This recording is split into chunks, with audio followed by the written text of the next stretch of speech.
কাল পয়লা বৈশাখ আর আমি আমার নিজের জন্য কি কি শপিং করলাম তোমরাই বলো তো বন্ধুরা। আমি দোকান থেকে বেরোচ্ছি। হ্যালো এভরিওয়ান, আবারও আমার আরেকটি নতুন ভিডিও তোমাদের সকলকে জানাই স্বাগত। সংসারে হাজারো কাজ থাকে, সেই হাজারো কাজের মাঝে এই প্রত্যেক দিনের মাছ কোটার ব্যাপারটা আমার কাছে যেন একটা ঝঞ্ঝট হয়ে দাঁড়িয়েছে। কিন্তু আমার কর্তামশাইকে কে বোঝায়, তার নাকি কোনো কাটাপোনা মানে হচ্ছে যে কোনো ভেড়ির মাছ পছন্দই না, তাতে কোনো ভিটামিন থাকে না। সে প্রত্যেক দিন এইরকম মাছ ধরে আনবে আর আমাকে প্রত্যেক দিন কেটে কুচিয়ে রান্না করে দিতে হবে।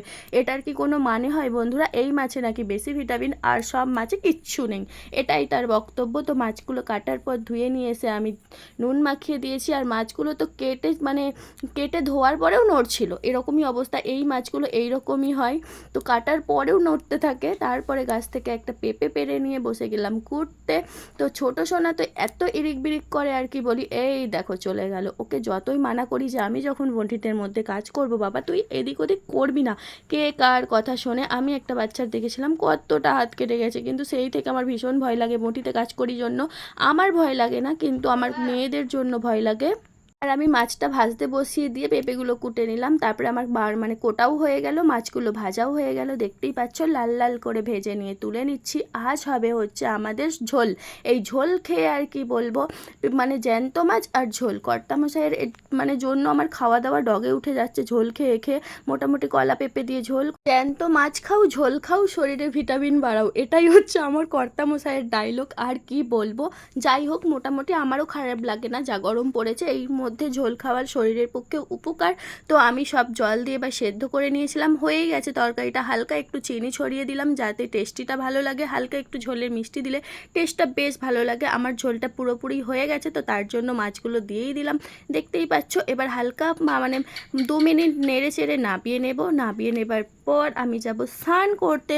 তো স্নান করে এসে আমি তো ভীষণ খুশি, মা আমাকে একটা শাড়ি দিয়েছে, ছাপা শাড়ি। কয়েকদিন ধরে আমি ভীষণ বায়না করছিলাম বাপির কাছে শাড়ি কিনে দেওয়ার জন্য, তার জন্য কিনে দিয়েছে। একটা কথাই আছে জানো তো বন্ধুরা, মানে জামাই এসেছে বাড়িতে, হাঁস মারা হবে, জামাই মাংস খাবে, এর নতায় পুরো বাড়ির লোকই কিন্তু হাঁসের মাংস খাই। সেই রকমই আমি বায়না করে শাড়িটা আমার জন্য কিনে দিল। আমার সাথে সাথে আমার ফুল ফ্যামিলি শাড়ি পেয়ে গেল, মা, অপর্ণা, দিদিভাই সবাই। আজ যেহেতু চড়ক, তো তোমরা সবাই ভাবছো আমরা দুই মেয়েকে রেখে চড়কে ঘুরতে বেরিয়েছি। একদম ঠিকই ভাবছো, এটা কিন্তু একদমই না, ঠিক আছে? আমরা কোনো চড়ক দেখতে যাচ্ছি না। কাল যেহেতু পয়লা বৈশাখ, তো তার জন্য একটু মেয়ে দুটোর জন্য কিছু জামা কাপড় খোঁজকেটা আছে, তার জন্যই কিছু কিনতে যাচ্ছি। তো সেই জন্যই যাচ্ছি, না হলে আবার অনেকেই ভাববে তোমরা দুই মেয়েকে রেখে আমরা ঘুরতে বেরিয়ে পড়েছি, এরকমটা একদমই না।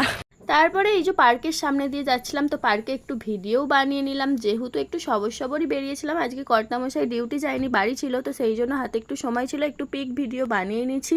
এগুলো তোমরা আমার হচ্ছে যে ইনস্টাগ্রামে, ফেসবুকে, ইউটিউবে সব জায়গাতেই দেখতে পাবে। তারপরে এই যে দোকানের মধ্যে চলেই এসেছি, দেখতেই পাচ্ছ বন্ধুরা। আমি তো এই জামাটা প্রথমে প্যাকেটের ওপর থেকেই দেখে যেন মনে হচ্ছিল বেশ ভালো লাগছে। আমি অত জিনিসপত্র ঘাঁটাঘাঁটি পছন্দ করি না বন্ধুরা। হাজারো জিনিস থাকলে আমি খুলতে বলবো না, যেটা প্যাকেটের ওপর থেকে আমার একটু ভালো লাগে আমি সেই জিনিসটাই কিনবো বা সেই জিনিসটাই খুলতে বলবো। না হলে ওই 50টা ঘাঁটাঘাঁটি আমার একদমই পছন্দ না। দেখতেই পাচ্ছ আমার কেনা হয়ে গেছে। আজ যেহেতু চড়ক, আজ তো জিলিপি খাবোই। আর এমনিতেও প্রত্যেক দিন কর্তামশাই বাড়ি যাওয়ার সময় ডিউটি থেকে এই দোকান থেকে জিলিপি নিয়ে যায়, হেভি টেস্টি। তো তোমরা এতক্ষণ যারা আমার ভিডিওটা দেখছো অসংখ্য ধন্যবাদ। যারা ফেসবুকে এখনও ফলো করোনি তারা ফলো করে দিও, আর ইউটিউবে সাবস্ক্রাইব। এখনের মতো